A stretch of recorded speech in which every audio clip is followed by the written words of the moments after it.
Would you make a deal? With something ancient, powerful, and hungry? Some people claim they did. They asked for love, money, healing, and they got what they wanted. But what they gave in return is the part they don't talk about. Our first story takes us to the chilling backstreets of 1998 Moscow. Imagine the biting wind, the crumbling Soviet architecture, the sense of something shifting in the air. This is where we find Gregory, a young artist obsessed with the forbidden. Not just any art, Gregory was drawn to ancient symbols, pre-Christian rituals, the kind of stuff that sends chills down your spine. He wasn't content with just painting these symbols. Gregory craved real contact. He wanted to touch the other side, and he found a secret group hidden in the city's underbelly who shared his obsession. They called themselves the Seekers. They believed they could reach out through ritual, through sacrifice to entities from a time before man. Entities with power beyond human comprehension. Deep in the woods outside Moscow, they prepared their ritual. Flickering candlelight, strange chanting, the metallic scent of blood heavy in the air. And then, Gregory claimed he saw it. This wasn't some shadowy figure or fleeting apparition. It wasn't even something he could fully describe. He said it emerged from the trees, but it wasn't like anything from the natural world. Not an animal, not a man. A creature with no face, no sound, just presence. A feeling of wrongness so profound it sank its claws into your very soul.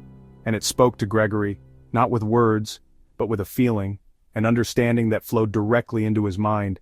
It offered him everything he lacked: love, recognition, artistic genius. All it asked for in return were 3 human gifts. 2 months later, Gregory vanished. The police searched his apartment, nothing was taken, no signs of struggle, except for one thing: a canvas painted completely black with 3 words in blood-red paint. It's mine now. Now let's travel across the world to the American South. Picture Alabama, 2015. The humid air thick with the scent of pine needles and something else. That's where we meet Elise.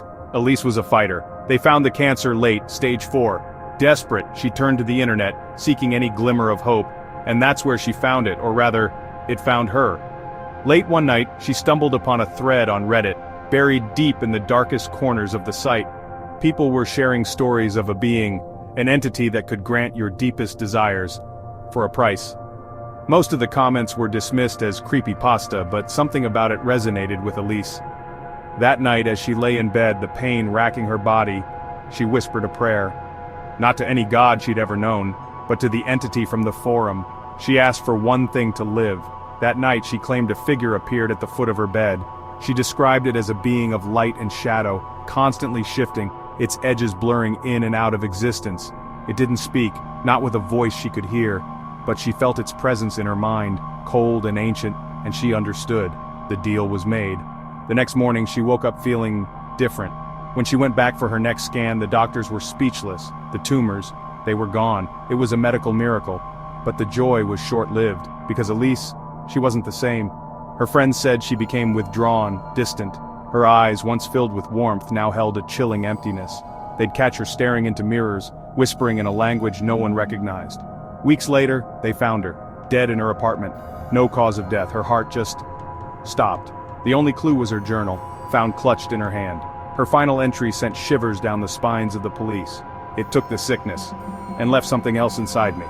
Elise got her wish, but the price was her soul. Be careful what you wish for. Chapter 3. Sohrab and the Whispering Well.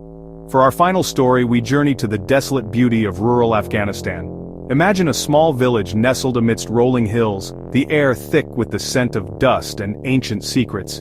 This is where we find Sohrab, a quiet, introspective teenager who kept to himself. His family was poor, struggling to survive. Sohrab spent most of his days helping in the fields, his only solace the dry well behind their small house. It was a place of eerie silence, a stark contrast to the bustling life around him, but the silence was deceptive. Sohrab kept hearing things. Whispers, faint and insidious, slithering up from the depths of the well. When he told his parents, they dismissed it as the wind, a trick of the mind.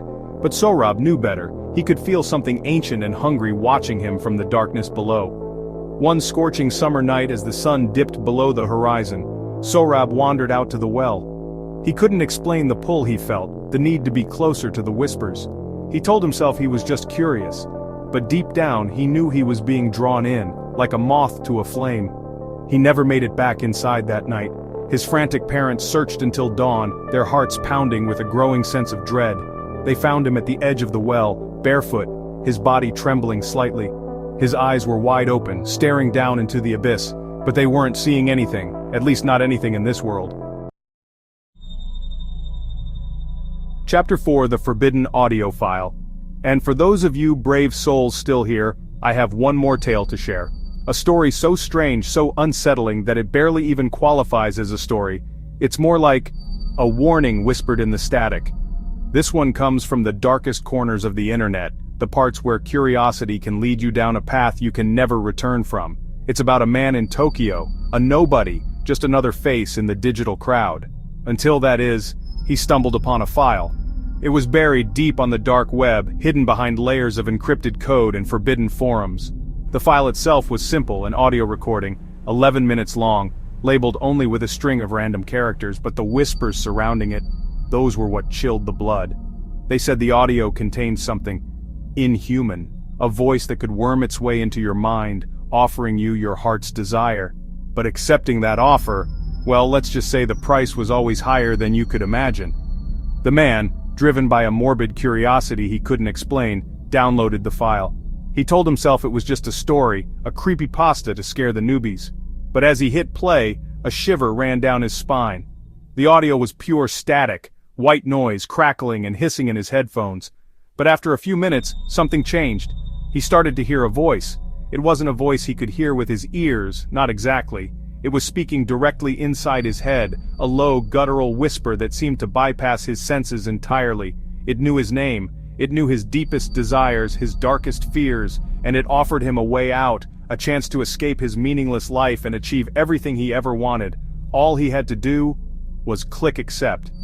His YouTube channel, a collection of amateur gaming videos with a handful of subscribers, exploded overnight. Millions of views, thousands of comments, all praising his wit, his skill, his undeniable charisma. He was an overnight sensation. But the fame came at a cost. So now I ask you, are these just stories? Or is there something very old that still listens and still trades? Tell me in the comments, would you make a deal if the reward was worth it? What would you be willing to sacrifice for your heart's desire? And if you're still watching, I know you're one of the curious ones, so hit that subscribe because I've got more dark stories coming that will make you question reality itself, stories that will make you sleep with the lights on. Until then, be careful what you ask for, and be very careful who or what you ask.